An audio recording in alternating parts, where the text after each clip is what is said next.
Corona virus के फैलाव को रोकने के लिए किए गए लॉकडाउन के दौरान वक्त गुजारने के लिए अक्सर लोग अपने दोस्तों से कोई अच्छा ड्रामा या फिल्म देखने के लिए मशवरे मांग रहे हैं। और पाकिस्तान में तो वज़ीर आज़म इमरान खान खुद ही अपनी कौम को लॉकडाउन के दौरान देखने और पढ़ने के लिए ड्रामे और किताबें तजवीज़ करते नज़र आते हैं। इमरान खान की तुर्क तारीख में दिलचस्पी कोई ढकी छुपी नहीं और उन्होंने ही सल्तनत उस्मानिया की तारीख पर मबनी तुर्क ड्रामा सीरियल और तुगरुल को उर्दू ज़ुबान में डबिंग के बाद पाकिस्तान के सरकारी टीवी चैनल पर नशर करने का हुक्म दिया था। हाल ही में उनकी जमात के ही सेनेटर फैसल जावेद का कहना है कि अब वज़ीर आज़म इमरान खान चाहते हैं कि एक और तुर्क ड्रामा सीरियल उर्दू ज़ुबान में पाकिस्तान में नशर किया जाए जिसका नाम है यूनुस अमरा, जहां बहुत से लोग वज़ीर आज़म इमरान खान की इन तजावीज़ को पाकिस्तान की नौजवान नस्ल को इस्लामी तारीख और तमद्दुन से रोशनास करवाने की कोशिश करार देकर सराह रहे हैं। वहीं कुछ लोगों ने उस पर मायूसी का भी इजहार किया है, जिनमें पाकिस्तानी अदाकार और फिल्मसाज और हिदायतकार शान शाहिद भी शामिल हैं। अरब और तुर्क तारीख़ और शख्सियात की तशहीर करने की बजाय हमें अपनी तारीख़ और हीरोज़ को तलाश करना चाहिए।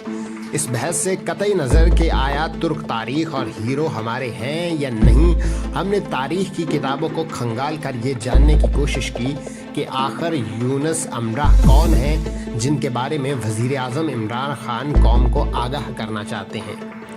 यूनुस अमरा तुर्क ज़ुबान के मशहूर सूफ़ी शायर थे जो 13वीं सदी ईस्वी में अनातोलिया में बेशतर हिस्सा दौरे हाज़र का तुर्की कहलाता है वहाँ पर रिहाइश पजीर थे। यूनुस अमरा की तारीख के बारे में बहुत सी मुसद्दिका मालूमात तो तारीख के औराक में गुम होकर रह गई हैं, लेकिन उनकी ज़िंदगी के बहुत से किस्से आज भी तुर्क लोक दास्तानों का अहम हिस्सा हैं जिन्हें बहुत शौक से पढ़ा, सुना और गाया जाता है। 1071 में जब अनातोलिया में सल्जूक सल्तनत कायम हुई तो कुतनिया को उसका दारुल हुकूमत चुना गया और उस दौर में इस्लामी तहजीब और सकाफत को फ़रोग़ देने पर ख़ास तवज्जो दी गई। यही वो दौर है जब इस इलाके में मौलाना जलालुद्दीन रूमी, इब्नुल अरबी और यूनुस अमरा जैसी शख्सियात सामने आई। सबाउद्दीन अपनी किताब यूनुस अमरा में लिखते हैं कि यूनुस ने जब सन 1240 में अनातोलिया में आँख खोली तो ना सिर्फ ये ख़ित्ता ना सिर्फ तिजारती और फ़नून लतीफ़ा की सरगर्मियों का महवर था बल्कि सियासी कशमकश का भी शिकार था। 1230 में अनातोलिया पर मंगोल हमले ने तुर्क बादशाह अलप अरसलान की सल्जूकी सल्तनत को कमज़ोर किया और सल्जूकी सल्तनत का असर व रसूख चंद शहरों तक ही महदूद होकर रह गया। जहां इस खित्ते में सल्जूकी असर व रसूख कम होता जा रहा था, वहीं सल्तनत उस्मानिया के बानी और तुगरुल के बेटे गाजी उस्मान फौजों को शिकस्त देकर इलाके में अपनी ताकत बढ़ा रहे थे। ताहम सल्जूक दौर में सूफ़ी उलमा को मुआशरे में ख़ास मकाम हासिल था और ये सूफ़ी ना सिर्फ मजहबी मामलात में बादशाह और कौम की रहनुमाई करते थे बल्कि उनके पास बहुत से अहम सियासी ओहदे भी थे। यूनुस अमरा भी सल्जूक दौर में सरकारी ओहदे पर फाइज रहे। यूनुस अमरा का ताल्लुक एक गरीब किसान घराने से था।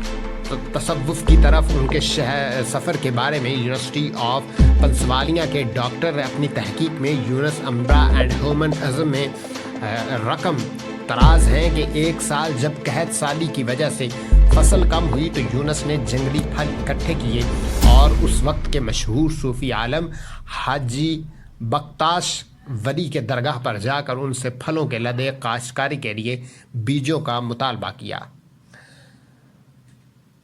यूनुस अमरा ये बीज लेकर अपने गांव की तरफ रवाना हो गए, लेकिन रास्ते में उन्हें ख्याल आया कि उन्होंने दुआ के बदले बीज लेकर गलती कर दी। अपनी इस गलती का मदावा करने के लिए वो हाजी बल्ताश वली के पास लौटे और उनसे गुजारिश की कि वो उन्हें अपनी सरपरस्ती में ले लें, लेकिन हाजी बख्ताश वली ने उन्हें एक आलम तब्तोक उम्रा से रुजू करने को कहा। फिर यूनुस ने 40 साल तब्तोक उम्रा की शागिर्दगी में गुजारे। तब्तोक उम्रा का ताल्लुक इस सूफ़ी सिलसिले से था जो अपनी इबादत में सर और साज का इस्तेमाल करते हैं और यूनुस अमरा को अपने उस्ताद का साज बहुत पसंद था।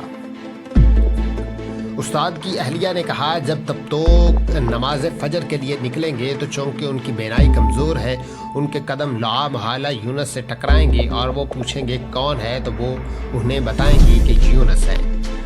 بسم اللہ الرحمن الرحیم۔ السلام علیکم۔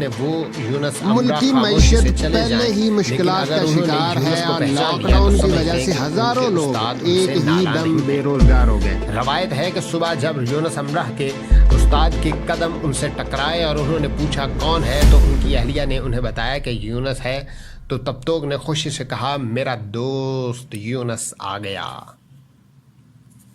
یونس امرہ کی شاعری کا سب سے پرانا ریکارڈ 15ویں صدی کے مسودوں کی صورت میں ملا ہے، لیکن اس کا مطلب یہ نہیں کہ انہوں نے اس سے پہلے کوئی شاعری ترتیب نہیں دی، بلکہ یونس امرہ کی بہت سی شاعری اور ان کی زندگی کے واقعات کا سلسلہ یہ سینہ نسل در نسل منتقل ہوئے مگر وقت کے ساتھ ضائع ہو گئے۔